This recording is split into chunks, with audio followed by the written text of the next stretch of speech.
நீங்கள் முந்தா நாள் ஒரு காமெடி பண்ணிக்காங்க வைங்க, முந்தா நேற்று, அதாவது மத்திய தமிழராட்சி நிறுவனம் சுதா சேஷையின் தலைமையில் அகத்தியர் நாள் கொண்டாடுறாங்களாம். அகத்தியர் யாருன்னா தமிழ் இலக்கணத்தை தந்தவரான். அப்போ தொல்காப்பியர் இல்லையா? நான் தொல்காப்பியர் நினச்சிக்கிட்டு இருக்கேன் அப்படின்னா இப்போ எல்லாத்தையும் அகத்தியர் ஆகிட்டாங்க அவங்க. ஆனால் மொத்த சங்கப்பாட்டு எடுத்து பார்த்தா எங்கேயுமே அகத்தியர் பேர் இல்லை, மொத்த தொல்காப்பியம் எடுத்து பார்த்தா எங்கேயுமே அகத்தியர் பேர் இல்லை. ஆனால் மெதுவாக பின்னாடி ஒன்னொன்னையா அகத்தியர் மேலே ஏற்றுறாங்க, அகத்தியர் தான் அகத்தியர் தான். இப்போ அந்த பொய்யெல்லாம் நம்ம போய் மறுக்கணும். இனிமேல் எவ்வளவு தைரியமாக இன்னைக்கு வந்து சொல்ல முடியுது பாருங்க. 200 தொகுதிகளில் திமுக டெபாசிட்ல குங்குறாங்க. சொல்ல முடியுதுல்ல, சொல்ல முடியுதுல்ல, நடக்குமா? அது கட்சி ஆரம்பித்த ஒருத்தர் நான் ஆட்சிக்கு வருவேன்னு சொல்லலாமா? இப்போ ஆரம்பித்த வருஷமே நீ ஆட்சிக்கு வந்துடுவீங்களா? அது வந்து ஆணவ பேச்சு இல்லையா? ஒரு 5 வருஷம் வேலை செய்வாங்களாம், எல்லா ஸ்கீமும் நல்ல ஸ்கீம் கொண்டு வருவாங்களாம். கொண்டு வந்த திட்டத்தை இந்தியா பூரா அவ்வளோ பேரும் காப்பி அடிப்பானாம். நம்ம கொண்டு வந்து அவ்வளோ பேரும் காப்பி அடிக்கிறான், அவ்வளோ பேரும் காப்பி அடிப்பானா. ஆனால் நாங்கள் 200 சீட்டு ஜெயிப்போம்னு சொன்னால் அது ஆணவவாதியமா? உறுதியாக ஜெயிப்போம் 200 சீட்டு, அவ்வளோ பேரும் சொல்ல ஒரு இடத்துலையும். கருஞ்சட்டை பதிப்பகம் வெளியிடும் ஜெயரஞ்சனின் 2 நூல்களுக்கான வெளியீட்டு விழாவிற்கு பெருந்திரளாய் வந்திருக்கும் உங்கள் அனைவருக்கும் முதல் வணக்கம். எனக்கு எப்பொழுதும் நம்முடைய திராவிடர் கழகத்தின் தலைவர் ஆசிரியர் வீரமணி அவர்களை வந்து கூட்டத்துக்கு போகும்பொழுதெல்லாம் எனக்கு ரொம்ப பிடிக்கும், அவரோட போய் கூட்டம் அட்டன் பண்ணுறது. ஏன்னா மேடைக்கு வரும்பொழுது ஒரு 6-7 புத்தகம் கையில் எடுத்துக்கிட்டு தான் வருவார் எப்போவுமே. மேடையில் நம்ம பக்கத்தில் உட்காந்துனா ஒரு 6-7 புது புத்தகம் தெரிஞ்சுக்கலாம் அவர்கிட்ட. அந்த பேச ஆரம்பிக்க பிறகு பேசும்பொழுது ஒவ்வொரு நிப்பாட்டி அந்த புத்தகத்தை பெரட்டி, இந்த புத்தகத்தில் இந்த பதிப்பகம் போட்டதில் இத்தனை பக்கத்தில் சொல்லியிருக்குன்னு சொல்லிட்டு தான் அந்த பேச்சை தொடருவார். ஏன்னா இவனை வாட்ஸ்அப் ஃபார்வர்டு நினச்சக்கூடாதுல்ல, இதெல்லாம் இருக்குப்பா அப்படிங்கிறக்காக சொல்லிகிட்டே இருப்பார். அது ரொம்ப பிடிக்கும் எனக்கு. அதன் பிறகு வந்து எனக்கு தெரிஞ்சு இந்த புத்தக வெளியீட்டு விழா தான் மதிவதனி உட்பட யார் வந்தாலும் வெறுமனை பேச முடியாது, கையில் புத்தகத்தை கொண்டு வந்து பெரட்டி பார்த்து சொல்கிறதுக்கான ஆழமாக இருக்கிற ஒரு புத்தக வெளியீட்டு விழா இந்த விழா தான் நான் நினைக்கிறேன். நம்ம சம்பந்தம் சொன்ன மாதிரி இந்த புத்தகம் வந்து ஒரு ஆழமான புத்தகம் அப்படின்றது. அது ஆழமான புத்தகம் தான், ஆனால் ரொம்ப எளிய புத்தகம். எனக்கு இந்த புத்தகம் வந்து ரொம்ப பிடிச்சிருந்தது.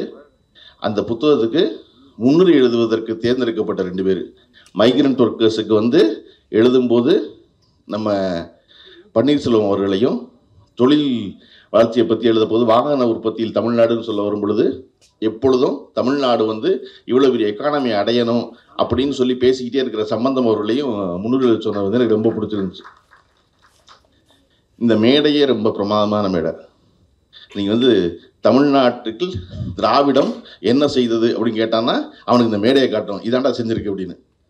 என்னன்னா அந்த துறை சார்ந்த பெஸ்ட் ஒருத்தர் இருக்காருல்ல, நம்ம அமலோற்பநாதனை விட ஒரு சிறந்த ஆள் இருந்துட முடியாது.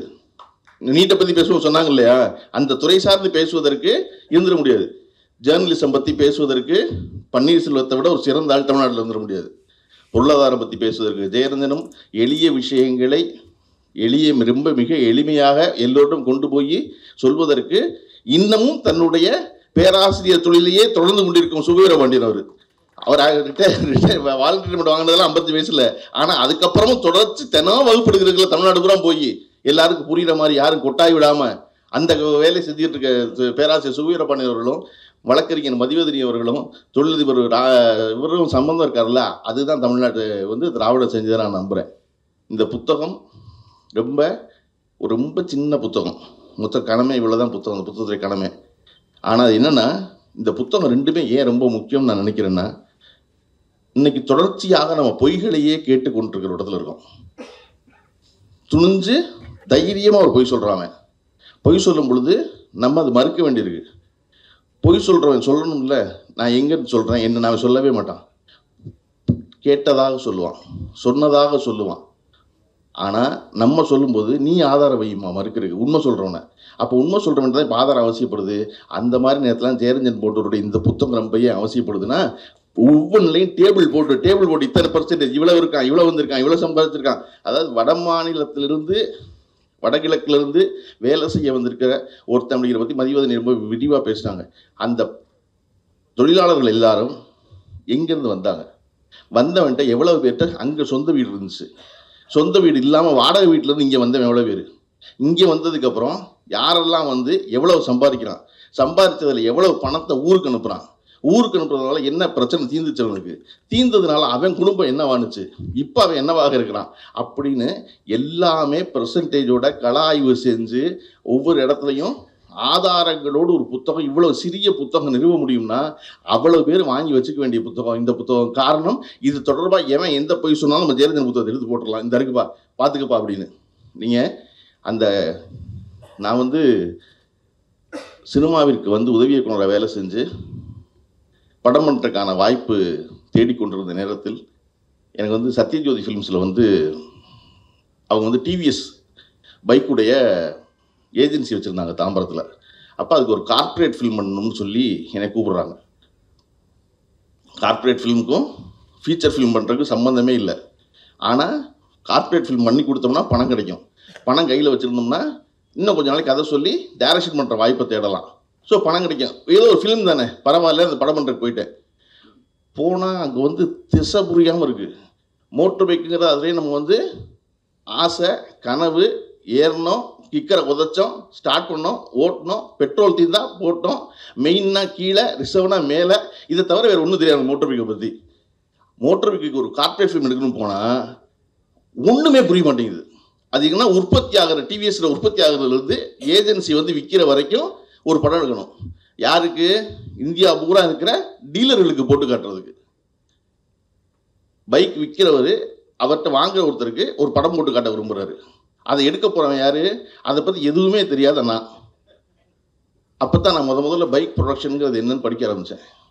வாகன உற்பத்திங்கிறது என்ன, ஏன் செய்கிறாங்க, எங்கேருந்து எது எப்படி ட்ராவல் ஆகி இங்கே வருது, இதனோடு இருக்கிற மிச்ச தொழிலெலாம் என்ன, யாரெல்லாம் இவ்வளவு வேணும் அந்த கார்ப்பரேட் ஃபிலிமுக்கு வேண்டாம், ஆனால் எடுக்கிறவனுக்கு தெரியணும்ல, யாரை குறுக்க கேட்டுட்டா. இப்போ இதெல்லாம் வச்சு ஒரு 15 நிமிஷம் படமாக ஸ்கிரிப்ட் பண்ணுறேன். ஸ்கிரிப்டை பண்ணிவிட்டு அது ரொம்ப ட்ரை சப்ஜெக்ட். ஸ்கிரிப்டை பற்றி இது யாருக்கு சொல்லணும்னா மறுபடியும் டிவிஎஸ் உடைய ஜெனரல் மேனேஜர் சொல்லணும், டிவிஎஸ் உடைய எம்டிக்கு சொல்லணும். ஐயோ அப்படின்ட்டு சரி பரவாயில்ல அதனால என்ன அப்படின்ட்டு அந்த 20 நிமிஷம் ஸ்கிரிப்டை ரெடி பண்ணிவிட்டு போனால் வந்து கான்ஃபரன்ஸ் ஹாலில் வந்து அவ்வளோ பேர் கோட்டு சூட்லாம் போட்டு சுற்றி ஒரு 15 பேர் உட்கார்றாங்க.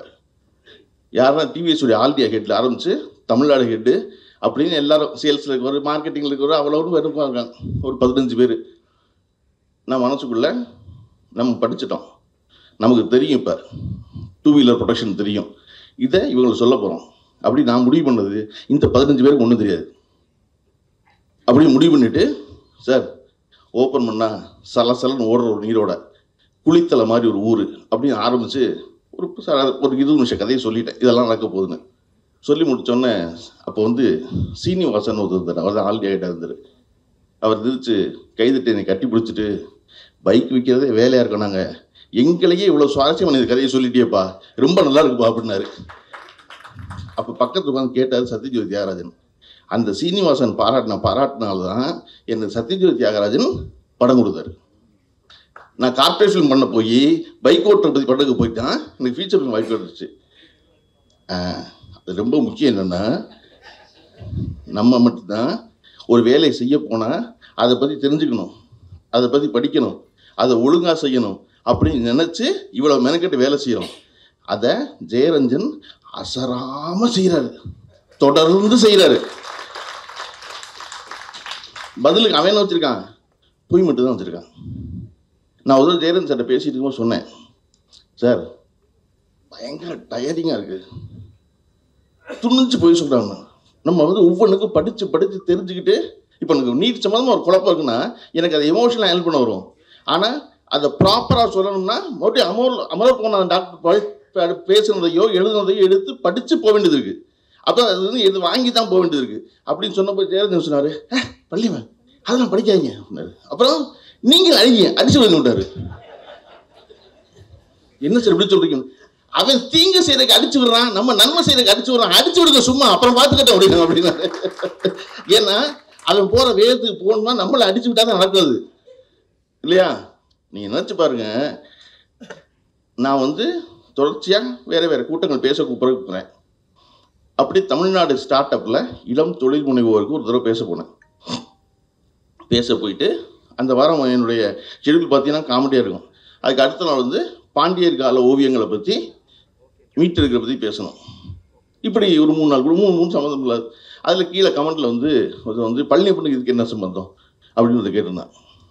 நான் மெனக்கெட்டு ஒன்று வந்து தெரிஞ்சுக்கிட்டு குறைஞ்சபட்சம் ஒரு 10 நிமிஷம் அதை பற்றி ஒரு தகவலை சொல்லிட முடியும்னு நினச்சி போகிறேன். கீழே சொல்கிறவனுக்கு ஒன்று என்ன புரியவே மாட்டேங்குதுன்னா, ஏண்டா இந்த நாட்டில் மத்திய தமிழாராய்ச்சி நிறுவனத்துக்கு துணைத் தலைவராக சுதா சேஷையன் இருக்கலாம்ல. தமிழ்நாடு ஸ்டார்ட் அப் பற்றி பழனி பேசக்கூடாதா? நீங்கள் முந்தா நாள் ஒரு காமெடி பண்ணிக்காங்க வைங்க. முந்தா நேற்று சாவித்திரி கண்ணன் தான் பத்திரிகையில் இருந்தது. அதாவது மத்திய தமிழாராய்ச்சி நிறுவனம் சுதா சேஷையன் தலைமையில் அகத்தியர் நாள் கொண்டாடுறாங்களாம். அகத்தியர் யாருன்னா தமிழ் இலக்கணத்தை தந்தவரான். அப்போ தொல்காப்பியர் இல்லையா? நான் தொல்காப்பியர் நினச்சிக்கிட்டு இருக்கேன் அப்படின்னா இப்போ எல்லாத்தையும் அகத்தியர் ஆகிட்டாங்க அவங்க. ஆனால் மொத்த சங்கப்பாட்டு எடுத்து பார்த்தா எங்கேயுமே அகத்தியர் பேர் இல்லை.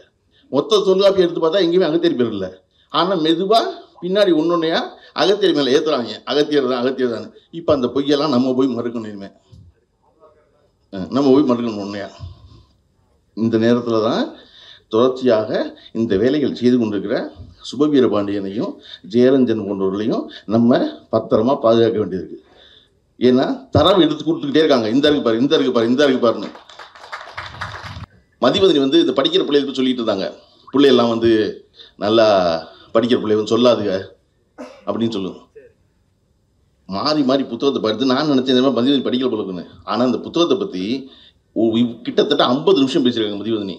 இப்போ தான் தெரிஞ்சு அந்த பிள்ளை அப்புறம் மார்க் வந்ததுக்கப்புறம் பார்த்தா அவனுக்கு ஒன்றுமே படிக்கலப்பா, சும்மா தான்ப்பா வந்தேன் அப்படிங்களா. அந்த மாதிரி நான் வந்து இந்த புத்தகத்தை வந்து தேர்தல் சார் கொடுத்துருங்க சார் என்கிட்ட. நான் எப்போவுமே புத்தக வெளியிட போனால் அந்த புத்தகத்தை படிச்சிடணுங்கிறத வந்து கொள்கையாக வச்சுருக்கேன். சும்மா போய் மிகச்சிறந்த எழுத்தாளர் மிகச்சிறந்த புத்தகம்னு பேசக்கூடாதுன்னு எடுத்து தமிழில் முன்னுரை படித்தா. நான் ஒரு வெளிநாடு போயிட்டு வந்தேன். போகும்போது விமானத்தில் படிச்சோன்னு வச்சுருந்தேன்.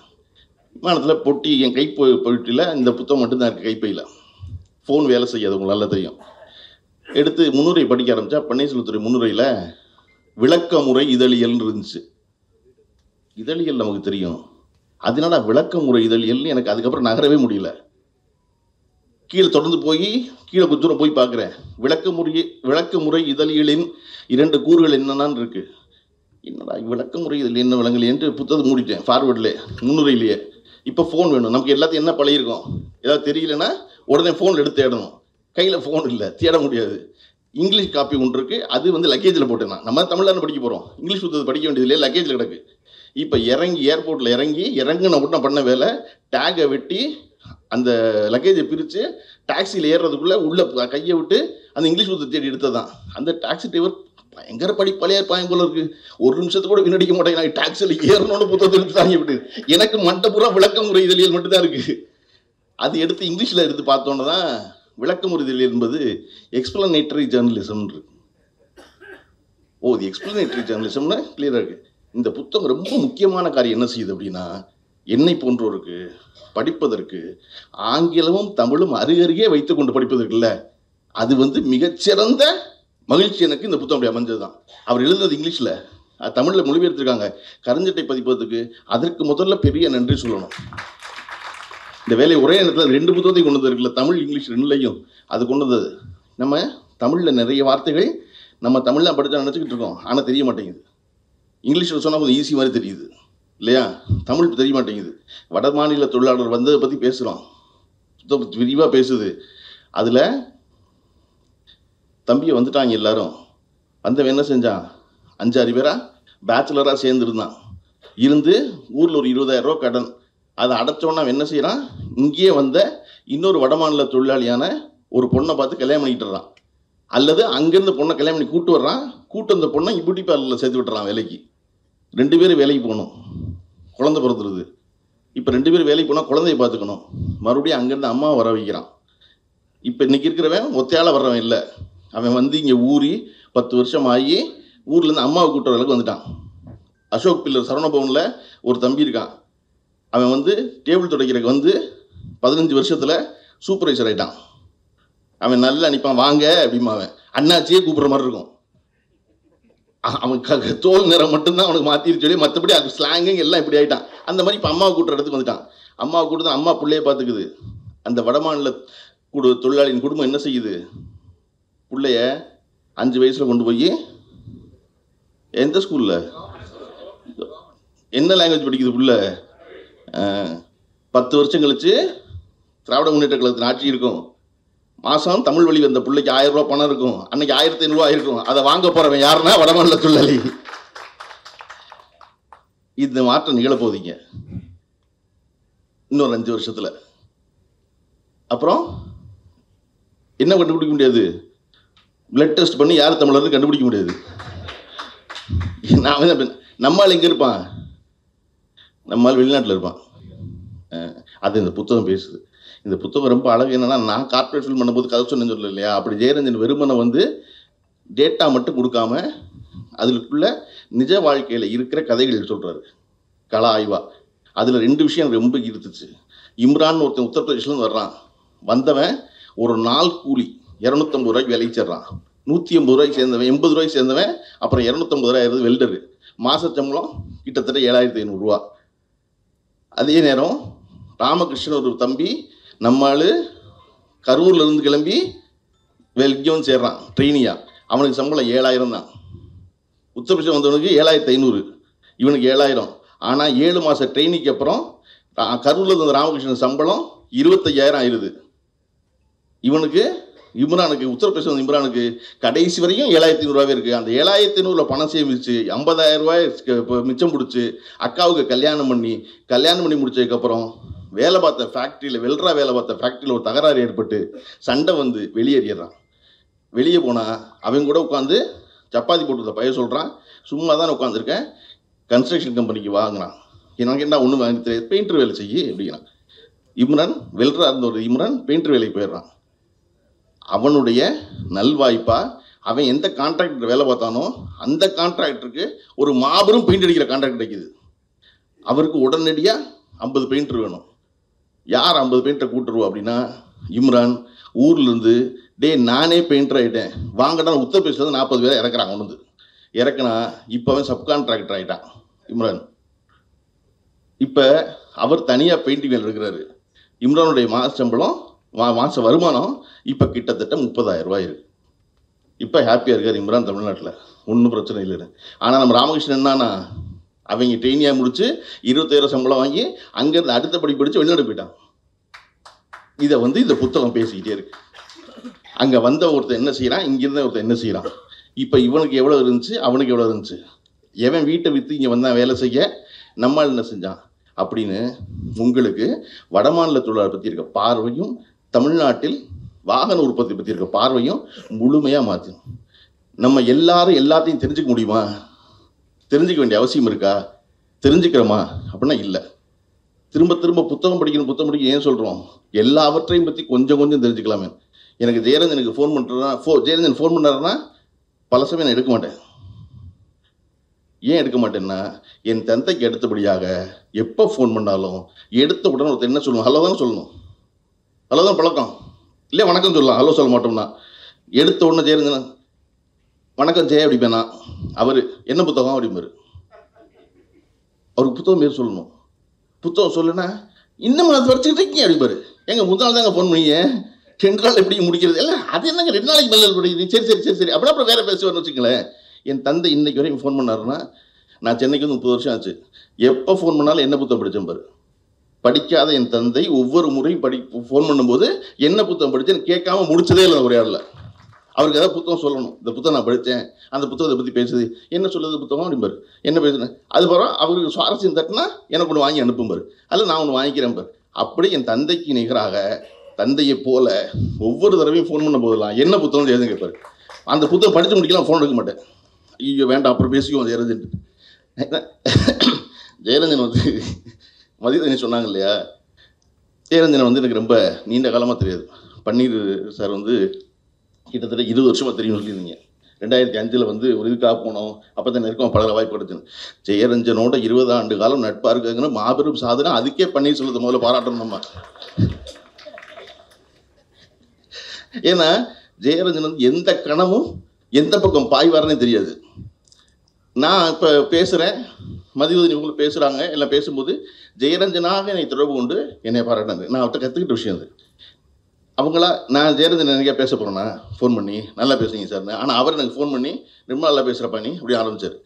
எனக்கு அவர்கிட்ட என்ன ரொம்ப பிடிச்சதுன்னா, மதுரையன் சொன்ன மாதிரி நம்ம குணா, கார்த்திகை செல்வன் இவங்கெல்லாம் வந்து ஒரு மாதிரி டெலிவிஷனில் வந்து அவரை கரெக்டாக கையாண்டுருவாங்க.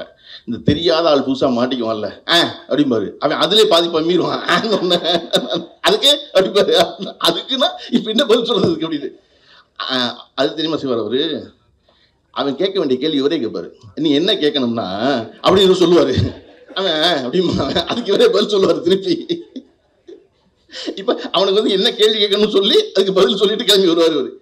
எனக்கு இந்த கோவிட் காலத்தில் வந்து ஒரு 5 வருஷத்துக்கு முன்னாடி நம்ம வந்து வெற்றிகரமான 5வது ஆண்டில் இருக்கோம் லாக்டவுனில். இந்த மாதம் தான் முதல்ல லாக்டவுன் போட்டது ஃபஸ்ட்டு சைனாவில். நமக்கு இன்னும் 2 மாதம் இருக்குது. அடுத்த பிப்ரவரியில் தான் நிறையா நடந்தது. என்ன அப்போ லாக்டவுன் பீரியட் அப்போ டெய்லி வந்து ஒரு அரசு அதிகாரி, அதிமுக ஆட்சியில் தான் எப்போவுமே வந்து சிக்கல்னு அவங்க வரமாட்டாங்கல்ல, அதிகாரி முன்னாடி தெளிவாங்க. அந்த அம்மா தான் வந்து டெய்லி பேசுகிறாங்க இவர் டெலிவிஷனில். அந்த மாதிரி பேசுது, அது யாருக்கு அது ஐஏஎஸ் தானே, ஓட்டு வாங்கணும் எங்கே போனால் அவன் வரமாட்டானா? இல்லை சார் ஐஏஎஸ். என்ன ஐஏஎஸ்? அந்த வருஷம் பரீட்சையில் முதல் மார்க் வாங்கினேன் அவ்வளோதானே அப்படின்னு என்னால் மறக்கவே முடியாது. அதாவது ஐஏஎஸ் ஒன்றும் தகுதி இல்லை, அந்த வருஷம் பரீட்சை 500 பேரில் முதல் மார்க் வாங்கினேன் அவ்வளோதான். அந்த வருஷம் முதல் மார்க் 10 மார்க்னு அவன் தான் ஐஏஎஸ். அதை போகிற போக்கில் என்ன ஐஏஎஸ் அந்த வருஷம் பரீட்சையில் முதல் மார்க் வாங்கினேன் அவ்வளோதானே அப்படி அப்படின்னாரு. அந்த மாதிரி ஒரு சட்டார்னு ஒரு தெரிப்பில் ஒருத்தன் ஒதுக்குறது இருக்குல்ல, அது ரொம்ப அவசியம். அப்போ தான் அவன் சும்மா இருப்பான். இல்லைன்னா வாட்ஸ்அப் ஃபார்வர்டு சொல்லிகிட்டே இருப்பான். எவ்வளவு தைரியமாக இன்றைக்கி வந்து சொல்ல முடியுது பாருங்கள், 200 தொகுதிகளில் திமுக டெபாசிட் இருக்குங்கிறானே, சொல்ல முடியுதில்ல, சொல்ல முடியுதில்ல, நடக்குமா அது? அவ்வளவு பெரிய கொலை நடந்து அந்த கொலைப்பழி திமுகவின் மீது விழுந்த பொழுது கூட திமுக டெபாசிட் இழக்காது.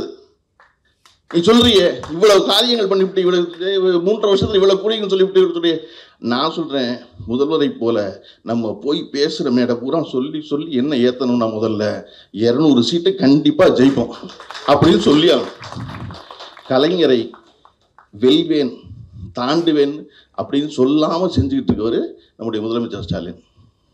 நீங்க வந்து ஆட்சியில திட்டங்கள்ல எல்லாவற்றிலும் அப்படி என்னன்னா அப்படி அவர் தாண்ட வேண்டியதா காலம் வழங்கியிருக்க வாய்ப்பு தான் நான் நினைக்கிறேன். 183 சீட்டு ஜெயிச்ச திமுக, அதுதான் பெரிய வெற்றி. அந்த வெற்றியை தாண்ட வேண்டிய இடத்துல நம்ம பொறுப்பில் இருக்கோம், செஞ்சாதான். ஏன்னா கட்சி ஆரம்பித்த ஒருத்தர் நான் ஆட்சிக்கு வருவேன்னு சொல்லலாமா? எப்படி ஆரம்பித்த வருஷமே நீ ஆட்சிக்கு வந்துடுவீங்களா? அது வந்து ஆணவ பேச்சு இல்லையா? ஒரு 5 வருஷம் வேலை செய்வாங்களாம், எல்லா ஸ்கீமும் நல்ல ஸ்கீம் கொண்டு வருவாங்களாம். கொண்டு வந்த திட்டத்தை இந்தியா பூரா அவ்வளோ பேரும் காப்பி அடிப்பானாம்.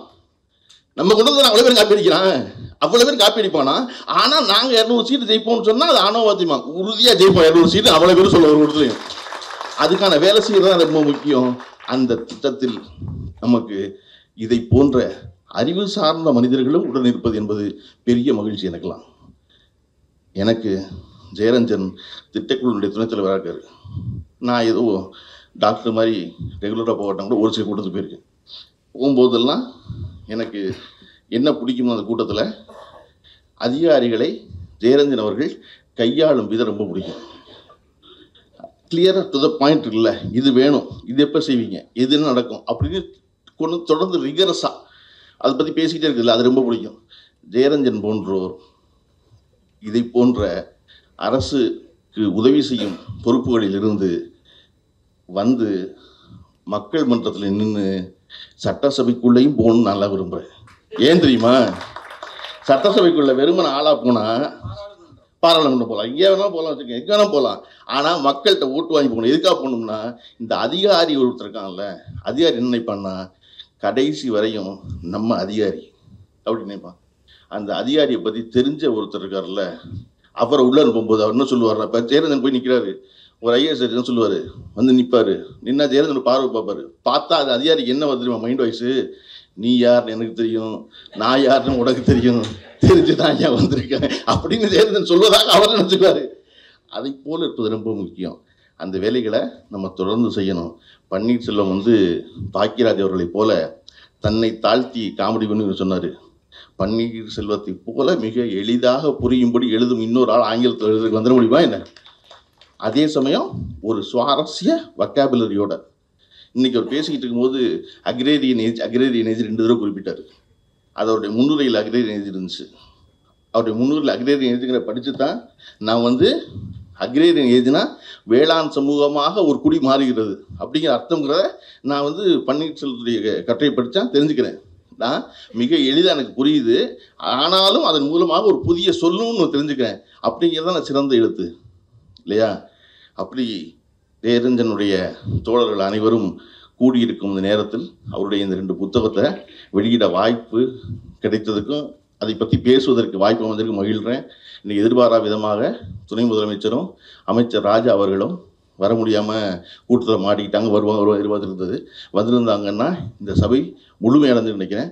அதனால ஒன்றும் இல்லை, ஜெயரஞ்சன் மறுபடியும் கலாய்வு பண்ண தான் போகிறாரு, மறுபடியும் புத்தகம் எழுத தான் போகிறாரு. அந்த புத்தகத்தை வெளியிடுறதுல திராவிட முன்னேற்ற கழகத்தின் துணை முதலமைச்சர் அதிகம் மகிழ்வார். அந்த வேலையை மிக சீக்கிரமாக 1 மாதத்துக்குள்ளே கருஞ்சட்டை பதிப்பகமே செஞ்சிடணும்னு வாழ்த்தி விடைபெறேன். நன்றி, வணக்கம்.